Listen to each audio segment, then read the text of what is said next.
Why, hello there, Trailblazers fans.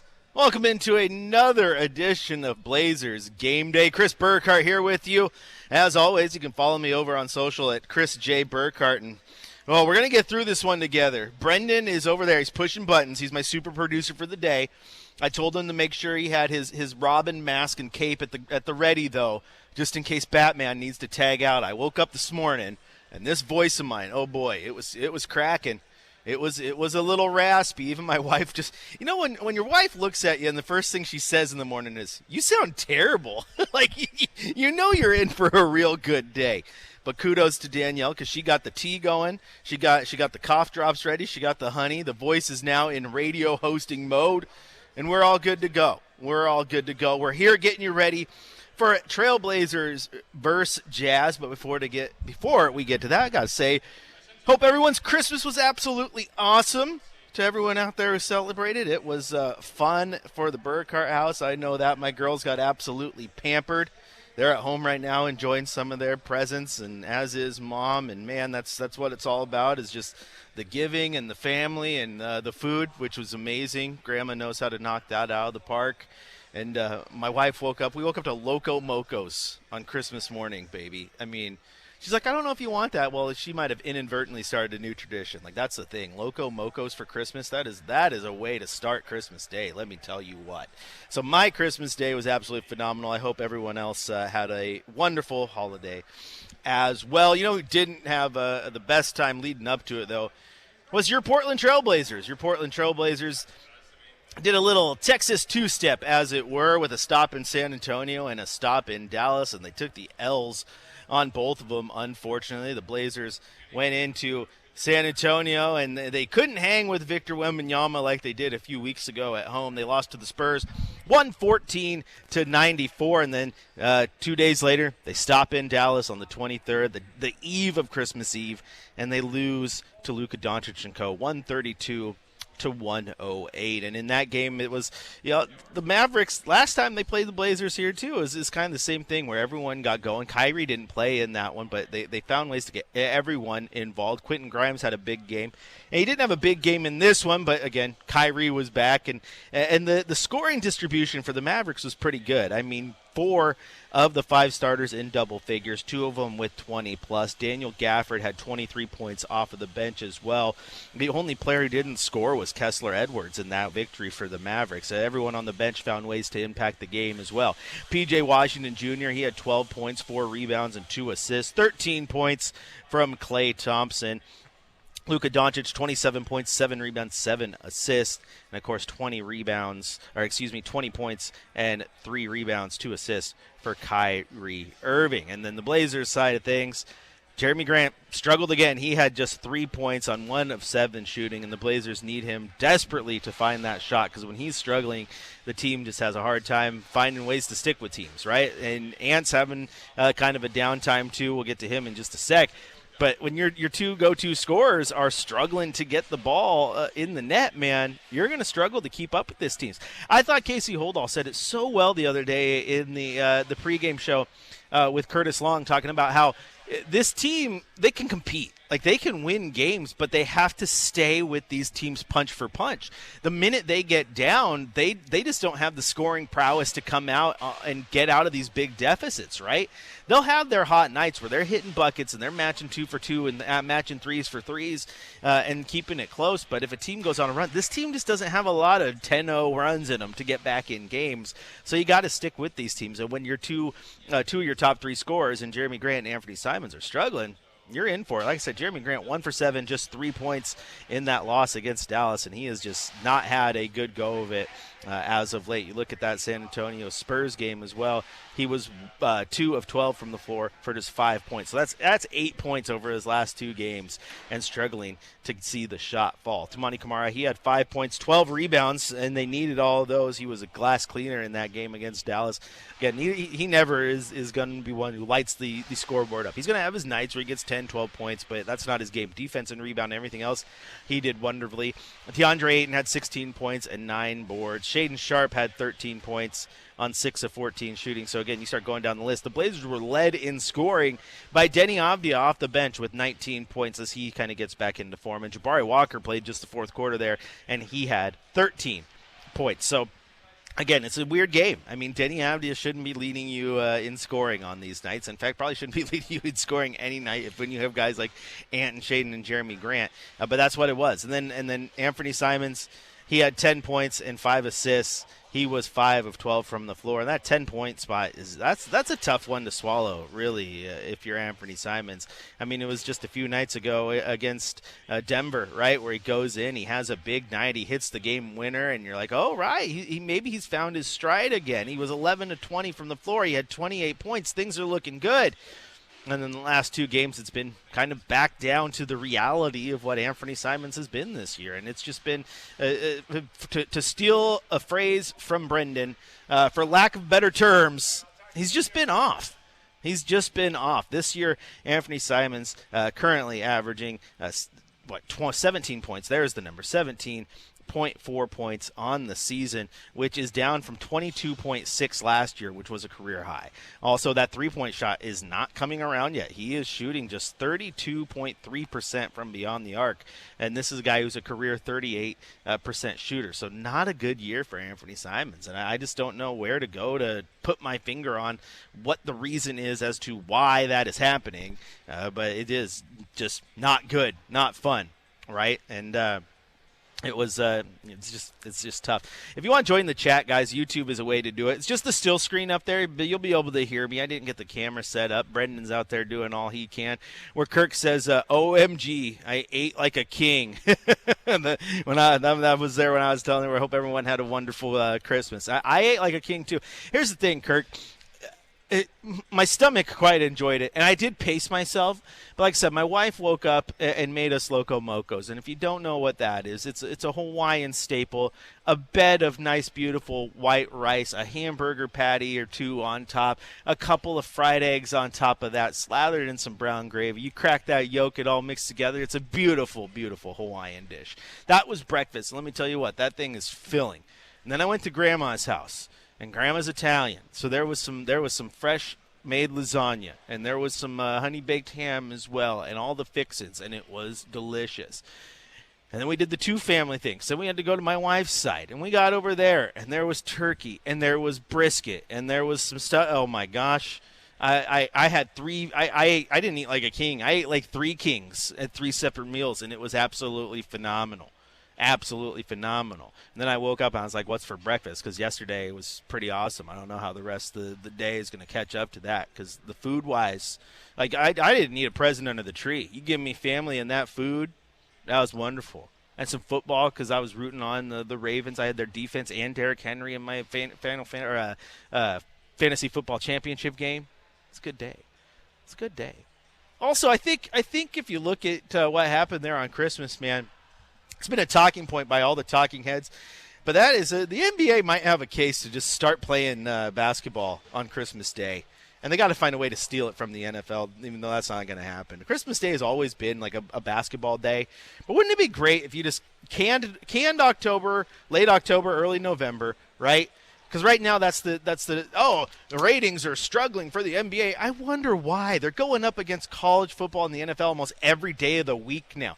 College football used to be just a Saturday thing. NFL used to be just like a Monday, Sunday thing.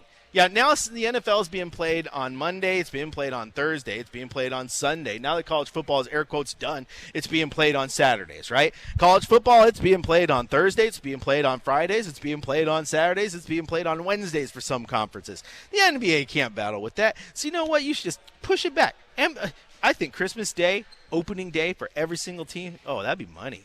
That'd be money. A full slate.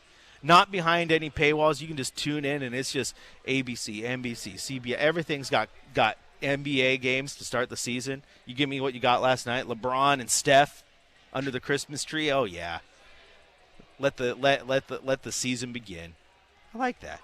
I don't know if that's really the answer to everything. I just randomly thought of it, and it just sounds fun. But you won't seriously though. Why are the NBA's ratings going down? Yeah, because they're competing with these other sports. And someone else I saw on social who was like, well, the NBA is going down because people don't have the attention to sit through an entire game. They just want highlights, and so they just look for highlights on social media. Yeah, well, then why is college football and the NFL ratings going up? The same thing. Highlights. Ratings. You're leaving one and you're watching the other because the NFL has become an absolute juggernaut, as has college football. Pretty simple. But if you're listening to this show, you want to find ways to fix it because you love the NBA like I do. You love the NBA like I do. I don't think the NBA is losing interest, right? Its ratings might be not where they want to be, but the NBA is not losing interest. It's just that, dude, how popular are the two sports it has to go up against for its first 2 months, right? Once the college football championship game's over, let's revisit. Let's revisit what those NBA numbers look like because I don't think they're going to be beat by college basketball. I'll tell you that much. This is Blazers Game Day. If you want to join the conversation, you can tweet at me. Chris J. Burkhardt is the name. You can hit up my producer, Brenden Slaughter, at B_slot. He might want to talk Beavers with you, but you know what? That's his wheelhouse. And, of course, you can go over to youtube.com, type in Rip City Radio, get in on the chat there as well. But we're going to take a quick little break here. When we come back, we're going to head to the Coach's Corner. We're going to hear what Coach Billups had to say following that loss in Dallas. For those of you just tuning in, Coach Billups actually will not be on the bench tonight for your Trailblazers. He will actually miss the next 2 games as he is dealing with the recent passing of his late grandmother. So our condolences go out to Coach Billups as he sits with his family over the next few days, which is exactly where he should be as they go through this rough time. And we can't wait for you to get back on the bench there, Coach. But Nate Borkren, assistant coach, will be coaching in his place tonight. Chris Burkhardt here with you, joined by the super producer, Brenden Slaughter, down there at the studio. Plenty more Game Day coming up after the break right here on your home of the Blazers, Rip City Radio 620.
Welcome back into Blazers Game Day, where if you listen closely, you might be able to hear me take a good swig of the green tea that my wife sent with me in the thermos to keep my voice going. She did text me during the break, though. She's like, "You're doing good." She's like, "She's my little pep talk." The She's real like, MVP right there, Chris.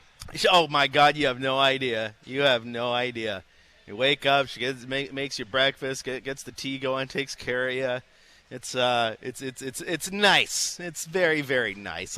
I was gonna make myself some tea, so it's like I need to make sure my voice is all taken care of today. And then I go downstairs, and she's in the kitchen, and she has my little thermos. I'm like, you're not making me tea, are you? And she's like, "Yeah, I am. Why?" I was like, "You're just too cute." There you go. That's enough gushy stuff for this radio show, Brenden. Okay, look what Hey, you man, made me I appreciate do. it. But anyway, it is now time, though, to head down to the Coach's Corner here on Blazers Game Day. For the latest on tonight's lineup, injuries, and matchup, let's head to the Coach's Corner with Chauncey Billups. All right, Coach Burkhardt down in the media room. He's talking right now. Unfortunately, we don't have the stuff set up to get that live audio today. We'll get that worked out here in the next few days. But in the meantime, we're going to go back in time, hear what Coach Billups had to say following that 132-108 loss to the Mavericks. Well, I thought the effort was good. I thought we had a pretty good first half, to be honest with you. We did a good job on the glass. I thought our offensive rebounding was high level. Didn't really make shots, but we got the type of shots that we wanted. We go in down, I think 11 or something at the half, something like that.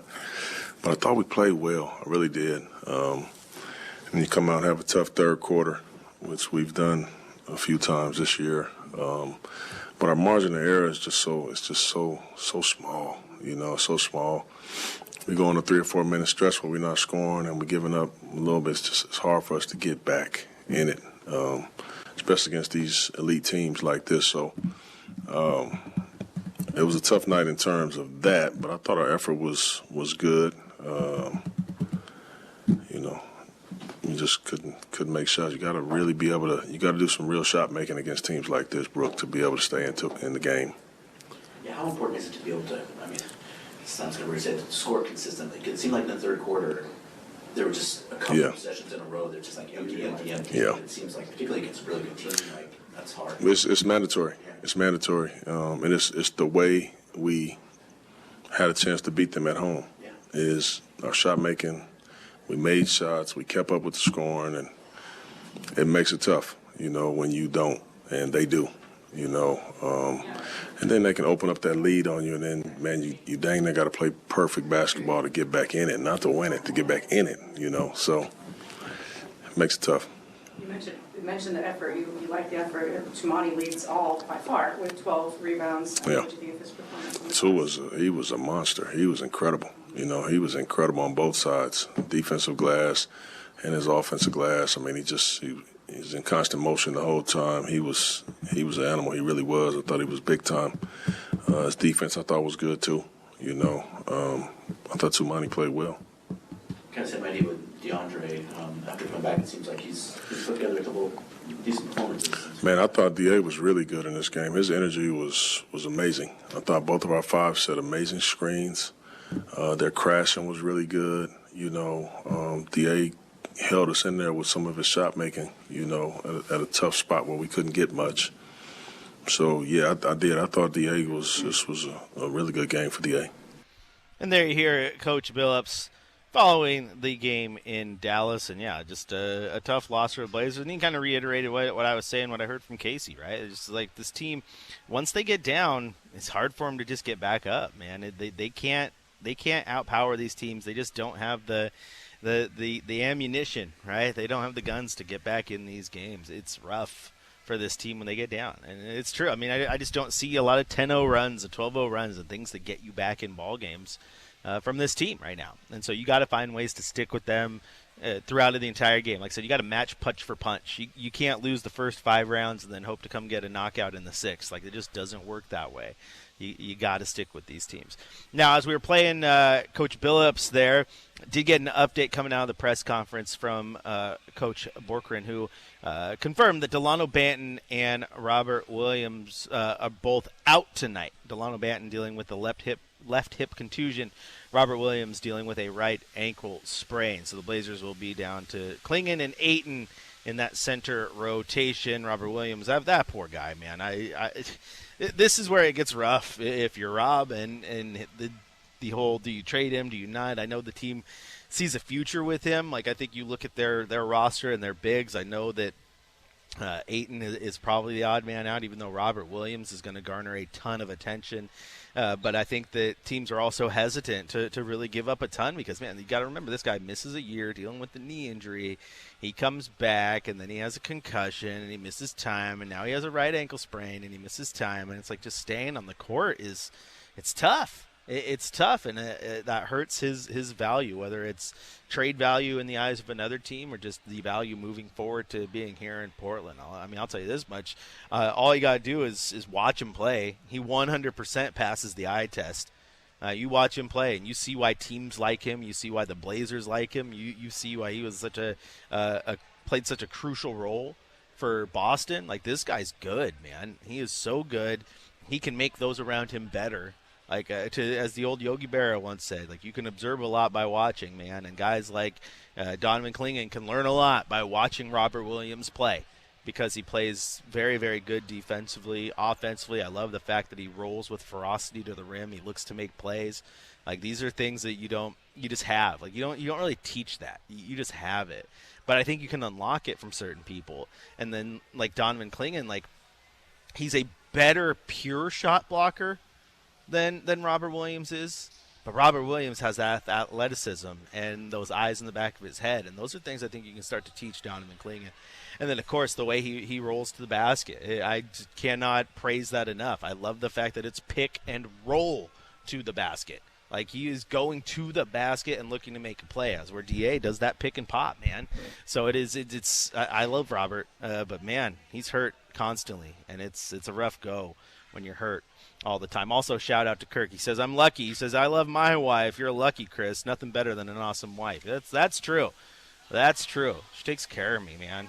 She takes care of me. Going on. If she stuck with me for this long, we've been together since high school, y'all. And I don't know. YouTube might make me look younger. I've heard I can play anywhere from 18 to 25. Yeah, but I'm much older than that, I assure you. So you're not going to see me in any remix of like Not Another Teen Movie anytime soon. Even despite what Hollywood says about my young looks, okay? But no, she does take great care of me. That's the only reason I'm here allowed to host a show for you today. Because if not, I probably would have just done the true man thing and just stayed in bed and whined about it a little bit longer and not took care of it. So thank you once again, Danielle, for taking care of me. But we are going to give this voice of mine a little bit of a break here so I can take a couple sips of my tea and get ready to go for another segment. And when we come back, it's time for my Coors Cold Hard Facts. We're going to drop some knowledge bombs on you.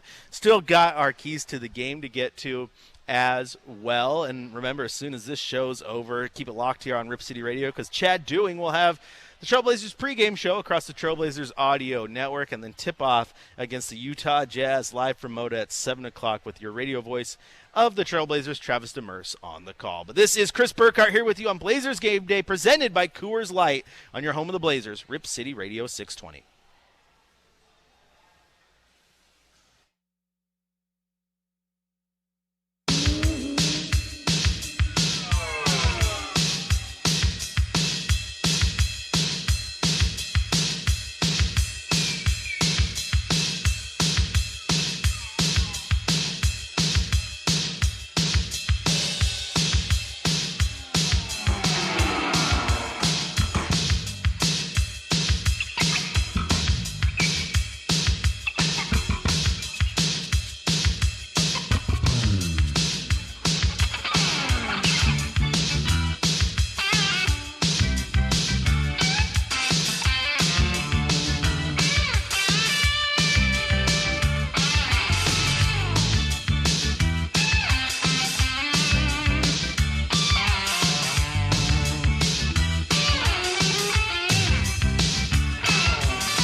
Welcome back into Blazers Game Day. Chris Burkhardt here with you. If you want to join the conversation, you can hit me up on social at Chris J. Burkhardt on whatever social platform you're using there. Or you can go to youtube.com, type in Rip City Radio 620, and join the YouTube chat where Kirk says, I love our Blazers. A loss tonight, only one game back if they lose. Right? Fourth big game tank. That's what he's saying. And he's not wrong. Pay attention to the standings here, man. This is important because the Jazz currently the second worst team in the Western Conference at 7-21. Just ahead of them is the Blazers at 9-20. So a loss here, that means the Jazz pick up some ground, and you're sitting there again, like he said. You're basically just a game out because you got Pelicans there at 5-25, and then the Blazers are your third worst team in the West. In the Eastern Conference, you have the Wizards at 4-23, the Raptors and the Hornets both there at 7-23 and 22 respectively. So the Blazers, they're right there in the hunt here for the worst record. And again, you want to get the bottom three. So the way the odds rank out, you start getting a good realistic chance of getting to number one and getting Cooper Flag or getting that alpha that you think you need. But no, this is definitely the when it comes to tanking, losing to the teams below you or right around you, not necessarily a bad thing. So you also got Utah in there going, hey, man, this is a game you can afford to lose. But also at the exact same time, you guys know me. You listen to the show. I am anti-team tank. I just don't like it. I do not like the precedent it sets. I do not think it helps you. It helps you get a prospect, but a prospect doesn't mean a thing. Like a prospect is a prospect. A prospect can hit. A prospect can miss. Okay, that's why I like building the team through free agency and trades and this and that with common proven commodities that you know what they are. And then you can use the draft to build out, but you take less. Taking a risk on what's going to be your top end is rough. Now, Cooper Flag is kind of projected to be like the number one guy, and everyone says, oh, he's a can't-miss prospect. He's generational. Shut up. You can't have a generational talent every single draft. That's not how generational works, right? But even Cooper Flag has his question marks. Like Victor Wembanyama, like that was a home run, and I think everybody knew it was. There was no questions about him. There was like no negatives. And then look what he's doing right now, right? And you got guys like Chet Holmgren. Like I think people knew he was going to be good. The only issue was can he stay healthy, and he's having issues again now. But when he's on the court, what is he? He's a game changer, right? But you have misses too. Sometimes you're the Cavs and you take Anthony Bennett number one, right? Sometimes you miss, right? The jury is still out on Scoot Henderson, right? So the draft is a crapshoot, man, and you can swing and you can hit a home run, but you can swing and find yourself back on the pine too. So it's why I don't like tanking. I like putting your best foot forward. If you lose, you lose, and then you deal with that and you take the hand you're dealt. But this whole tank thing, everyone always says, I just don't like losing on purpose. If you play Russian roulette with the basketball gods, they will win every time. They will win every time. So don't do that. Don't do that at all. And look at the darn Philadelphia 76ers, right? Trust the process. And they go through and they tank. And who do they draft in through all this, right? Jahlil Okafor. There's a name. Work out. Yeah. Nerlens Noel. He didn't really work out. Joel Embiid took a minute. Ben Simmons was terrible. Markelle. I mean, he had a minute, and then Markelle Fultz. And Markelle, to be fair, he kind of found his niche there in Orlando, but he's not the big stud that they all thought he was, right? So how many misses did Trust the Process have, right? A lot.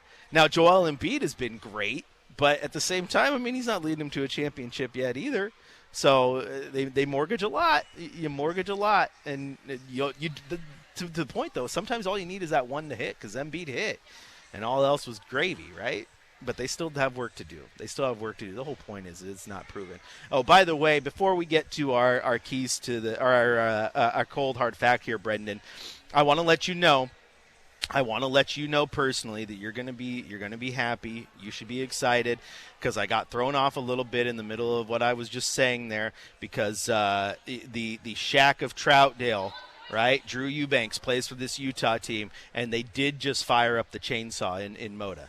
He must have come out. He must have come out for warm-ups. My friend. Yep, now, he must have come out for warm-ups. A warm-ups. Duck fan like yourself, probably not so much, because I know how my colleague Justin Myers could not stand it.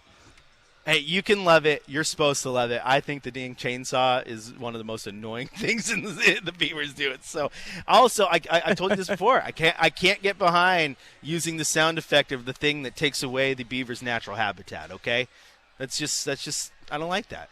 Be Well, nice it's not to the beavers. upright trees, though, Chris. Like, you have to think about it. We're talking trees that have been gnawed off or fallen. So, again, just animal basics. Okay, right? No, okay, just kidding. okay. I'm just I kidding. see. Oh, I see. I goodness. will not do an animal quiz again and question your knowledge of beavers. Okay, I'll give that to you. But it did Very happen. layman's knowledge, but yes. Yes.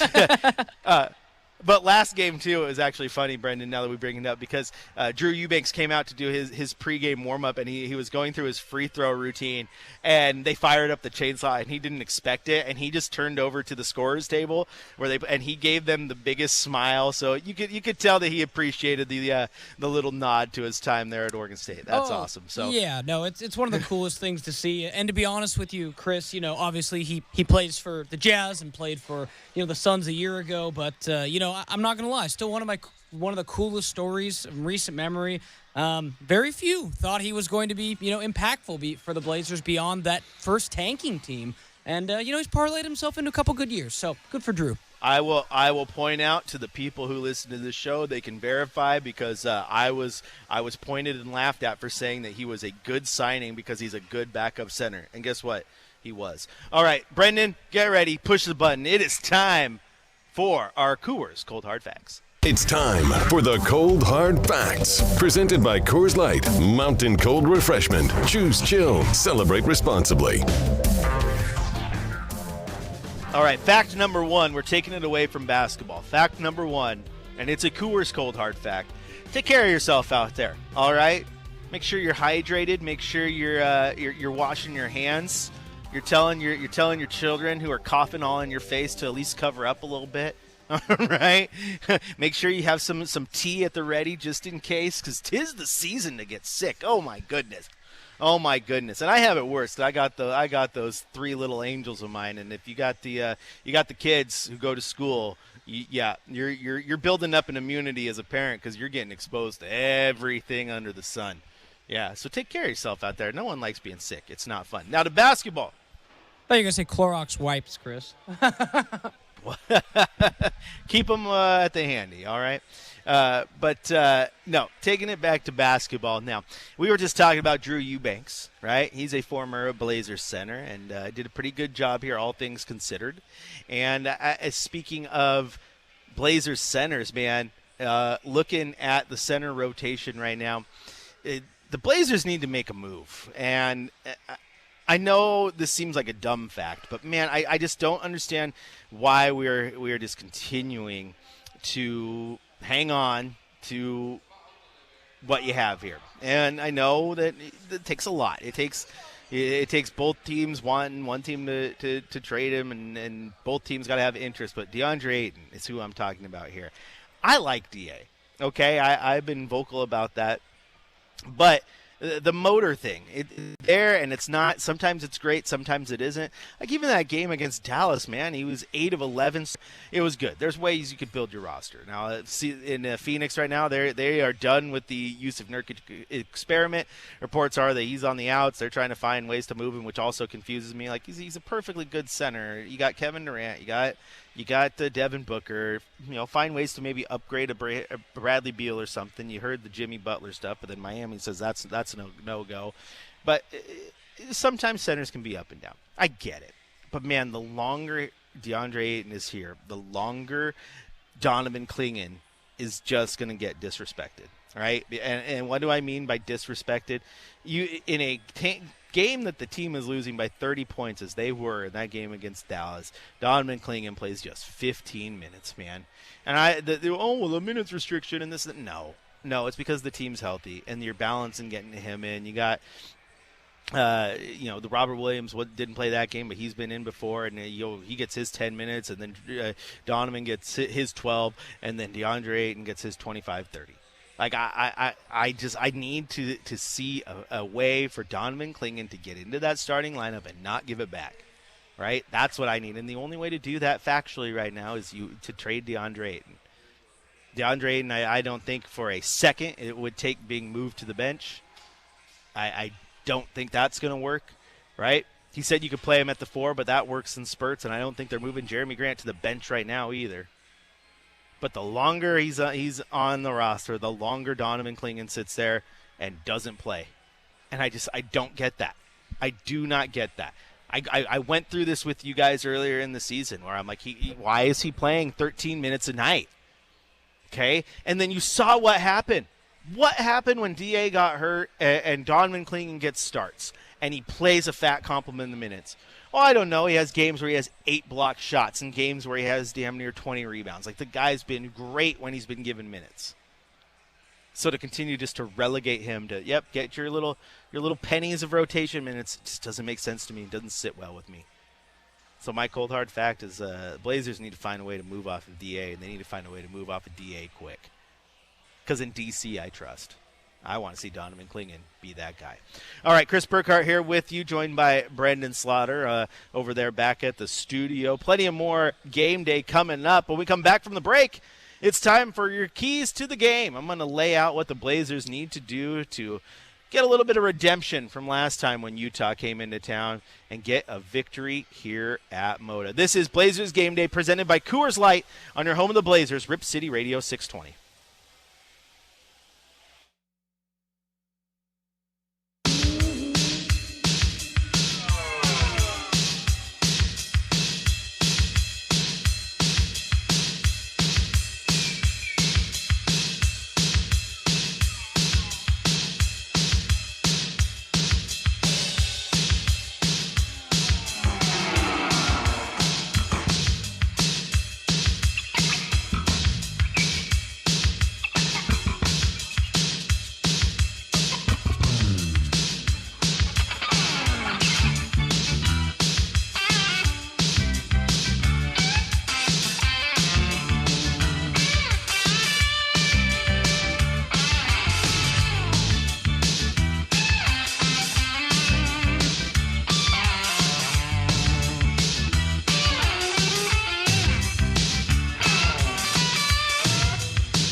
Welcome back into Blazers Game Day. Chris Burkhardt here with you.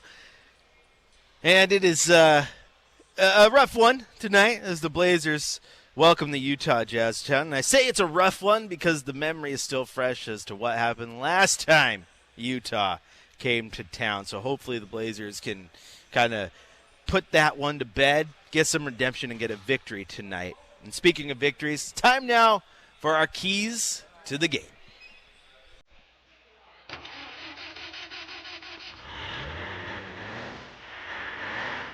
What will it take for a Trailblazers victory tonight? Here is Chris Burkhardt with his keys to the game.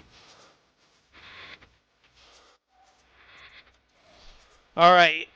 Looking at this game against the Utah Jazz, I would say first off, the most important thing for your Trailblazers to do is not be caught off guard, right? Don't be surprised, right? We heard that one last time. All the talk about focus, right, and spirit and this and that, and the team was thrown off because Lauri Markkanen was a late scratch. And Coach said that in the postgame presser. I think we're just a little surprised with the Markkanen being a late scratch, and we had to adjust. Don't be surprised. You know what? If he doesn't play, don't be surprised. If Walker Kessler doesn't play, don't be surprised. If Colin Sexton doesn't play, don't be surprised. Just go take care of business. Don't take care of business. You have a game plan. Go execute it, right? And I'll tell you this much, how game plans work. The game plan was so much more than Lauri Markkanen, right? Unless your game plan was guard him on defense, attack him on offense, and you had no other plan, then that was bad coaching if it was. But if he's out, you adjust. It doesn't completely tank your entire game plan. It just means you have to adjust. Defensively, you're going to have to adjust, but offensively, you have a game plan pretty much in place no matter who's on the floor. So just go execute. And the Blazers will need to do that. So don't be surprised. Just take care of business. Now, when it comes to the things you need to do on the court, one of the things they need to do, and it will be helped greatly by Donovan Clingan playing tonight, is they need to rebound that basketball. Okay? They got just absolutely destroyed on the glass in that 141-99 victory that Utah grabbed last time they were in town. Utah out-rebounded the Blazers 61-34. Yeah, that's rough. Defensively, Utah had 50 defensive rebounds to the 28 of Portland. And Portland, who has been a very good team on the offensive glass, had just 6 offensive boards. So again, key to this one, clean the glass. Clean the glass. Be tough. Be rough. Do not let Utah get anything easy. And I do think that it improves with Donovan Clingan in the lineup, and DeAndre Ayton has been pretty good on the glass as of late. And I would love to see Toumani Camara play with that same aggression he played against Dallas, because the way he was going for rebounds was special in that one. I mean, he had one where he jumped up and just took it from everybody with one hand, just cupped that bad boy, brought it down. Like he was flying everywhere, making sure the ball was in the Blazers' possession. So if you couple that with DA doing his normal stuff on the glass and then Donovan Clingan taking care of business, I think you're going to be in a good spot, at least keeping it close. And again, that's a key, right? And so we've always talked about that, but a key in this one is to play within yourself and just make sure you are just matching up with Utah, right? If Utah gets a bucket, make sure you get a bucket, right? Now, if they miss one, don't match with them there. Go get another one. But the thing is, the Blazers cannot afford to get down big. If they're down 15, they're down 20. This team just doesn't usually tend to come back from that type of deficit. As I've said multiple times already today to you guys, this team doesn't have a lot of 10-0 runs in them, a lot of 15-0 runs in them, and those are the type of things that get you back in games. Is those runs, right? So you can't afford to get down. You can, and we've seen it how often. You look up at the scoreboard and the Blazers are losing, 13-2 already in the game. Like, you can't afford that. You got to come out firing, and you got to match Utah. And if you are starting to get beat defensively, mix it up, man. Change it up. It's obviously not working. Just put the clamps on. If you get a foul, I don't care. Like, if I'm the coach, I don't care if you pick up a foul because you're trying to play tough defense. What I care about is when you don't get back on defense and the other team gets easy points because of it. Easy transition buckets. So get out there, play aggressive, play within yourself, execute your game plan, man. That game that Utah came in here and absolutely embarrassed you without their best player, they executed and you didn't. And another thing that stood out in that game was the H word, hustle. Hustle, because one team had 100% of it, and that was Utah. They were making plays simply off of hustling. I mean, we talked about it. I watched Walker Kessler get a block on Jeremy Grant about 15 feet from the rim, which is hard to do on a jump shooter like Grant, is to get a block in the mid-range. And then he starts jogging back, as a big man tends to do. I don't think he was expecting it, but Portland didn't hustle back on defense. He realized it. He sped up. He got back behind the defense. He gets an easy pass for a lob dunk and an and one, right? And it was all because they hustled, being Utah, and Portland didn't. So you have to hustle in this game. I believe it was the same game that you saw Jabari Walker come in late, and he started making plays. Why? Because he was hustling. He was hustling. Also, again, spirit. Show some spirit. And don't get pulled out in the third quarter because coach doesn't like your spirit, and then play just 17 minutes a game. Looking at you, DA. Looking up at you because you're much taller than me. But again, hustle, spirit, execute. That's all I want. If you lose the game, you lose it. But if you can keep this thing respectable and you don't do what you did last time, which was just get ran out of your own building, booed in your own building, you'll be good. Because that's not what you want. But that's going to do it for Trailblazers Game Day. But coming up next, Chad Dewing has the Trailblazers pregame show across the Blazers audio network. 7 o'clock, it's Utah Jazz versus your Portland Trailblazers here at Moda with your radio voice of the Blazers, Travis Demers, on the call. And keep it locked in to Rip City Radio 620 after the game, where I'll be back on with the fifth quarter, where hopefully we're breaking down a Trailblazers win. We'll talk to you after this one. And as always, go Blazers!